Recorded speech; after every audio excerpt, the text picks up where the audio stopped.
పెద్దపల్లి జిల్లా రామగుండం కార్పొరేషన్ పరిధిలో నగరాభివృద్ధి రోడ్ల విస్తరణ పేరుతో 46 దారి మైసమ్మ గుడులను కార్పొరేషన్ అధికారులు నీలమట్టం చేశారు. దీంతో బీజేపీ అనుబంధ సంఘాలతో పాటు హిందూ ఐక్య సంఘాల ఆధ్వర్యంలో పెద్ద ఎత్తున ఆందోళన చేపట్టారు. సందర్భంగా గోదావరికని పట్టణంలోని పోచమ్మ ఆలయం వద్ద పెద్ద ఎత్తున సమావేశం నిర్వహించి అమ్మవారికి పూజలు చేశారు. అధికారులు పాలకుల తీరుపై మండిపడుతూ పట్టణంలో భారీ ర్యాలీ నిర్వహించారు. అనంతరం కార్పొరేషన్ కార్యాలయం ఎదుట బైఠాయించి నిరసనలు చేశారు. నేను ఈ పోషవ తల్లి గుడి ముందట ప్రమాణం చేసి చెప్తా ఉన్నా, దీనికి కారణమైనోడు కొసెళ్తాడని నేనైతే అనుకుంటలేను. 100% ఇది. ఇవాళ నిజంగా హిందువులకి బతకడానికి ఉన్నది ఒకే ఒక దేశం, మన భారతదేశం. ఆటో యూనియన్ ఉన్నది, అక్కడ అడ్డా మీద ఒక చిన్న గుడి కట్టుకుంటాం. ఎందుకు? ఆటో నడిపటో అన్నదమ్ములు బయటికి పోతే ఎట్లాంటి ప్రమాదం జరగద్దు. రోజు దినాలు చేసుకొని బతికేటోళ్ళు పొద్దంతా నడిపితే 300 వస్తాయి.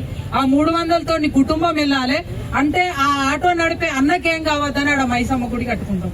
ఇక మనం పోతా ఉంటే ఇక్కడ బుక్క టెంపుల్ దగ్గర పోతా ఉంటే ఆ ఫ్లైఓవర్ దగ్గర ఎన్నిసార్లు బస్సులు పోతావట, ఎంతమందిని తీసిన మీ చేతులతోటి.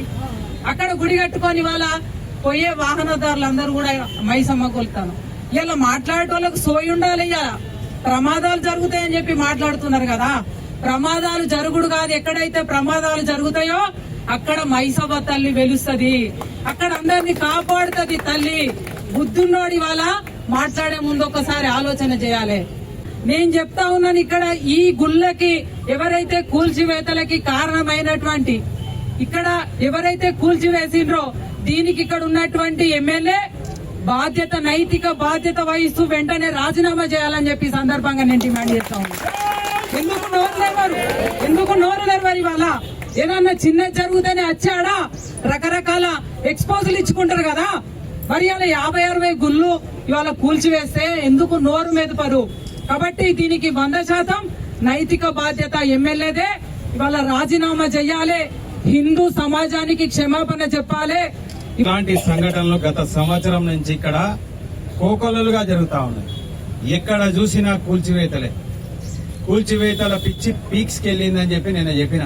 ఆ పీక్స్ కి వెళ్ళి ఆఖరికి ఏమొచ్చిందంటే గుళ్ళ కాడికి వచ్చి రోడ్ల పంటి ఉన్న గుళ్ళని తీయడం జరిగింది. నేను ఇవాళ ఈ కూల్చివేత సందర్భంగా ఇవాళ హిందూ ఐక్య వేదిక ఆధ్వర్యంలో ఇక్కడ ఒక పిలుపు వచ్చిన తర్వాత మనం అందరం కూడా ఇక్కడికి సమావేశమైనాం. దీనికి ఊళ్ళో ఏ సంఘటన జరిగినా, ఎంత నష్టం జరిగినా మాట్లాడడానికి భయపడతాను.